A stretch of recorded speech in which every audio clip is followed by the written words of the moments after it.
surrounding of the situation and give the information that helps you understand what is happening, why it is happening, and what it means.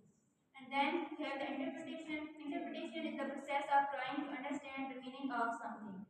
It is when you take information like a text, image, or situation and try to figure out what it means. Then pragmatics and discourse context. Some of the most obvious linguistic elements which require contextual information for their interpretation are directive forms such as here, this, that, I, now. In order to interpret these elements, we should know who the speaker and the hearer are and the time and place of the production of discourse. The discourse analysis is describing what speakers and hearers are doing and not the relationship which exists between one sentence or proposition and another. How does context affect interpretation, or what is the role of context in interpretation? Without context, you might misunderstand or misinterpret what's happening. Context can change the meaning of word, phrase, or situation, and then context can also influence how you feel about something or how you react to it. And context helps you understand the meaning of something by providing background information. For example, here is the word bank. Without context, you might think of a financial institution. But when someone says that the family enjoyed a picnic on the bank of the river, so through this you see that it is the bank of the river. So then here are types of context: linguistic context, cultural context, social context, and the context of situation. First is linguistic context, also known as context. This refers to the internal environment of the discourse, means it refers to the words and language used around a particular word or phrase. For example, I am going to the bank.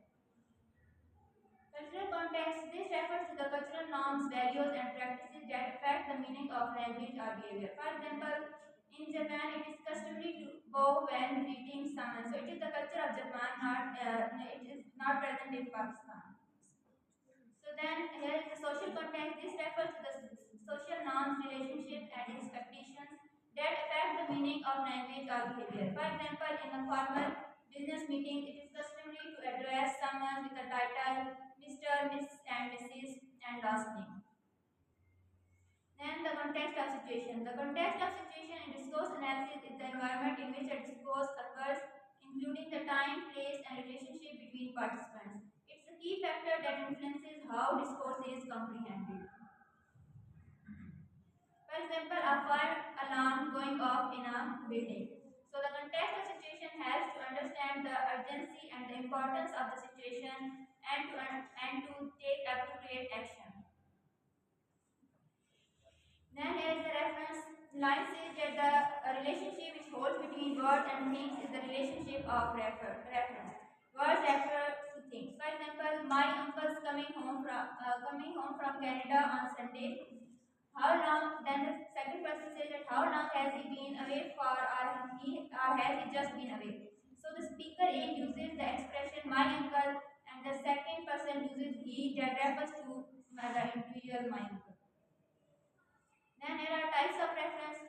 There are two types of reference: endophoric reference and exophoric reference. And endophoric I reference. think they have discussed in detail previously. You didn't Yes. just.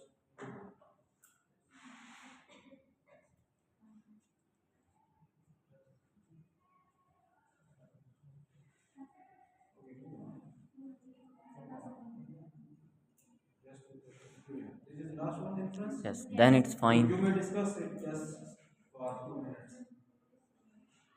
Yes, in your own words. Only you just read the text. Simply discuss about duplicate here, reference, inference. Inference means that it is the intentional information used by the listener to create a connection between what is said and what must be meant. For example, some say that it's cold in there, so it means that he wants that the window should be closed.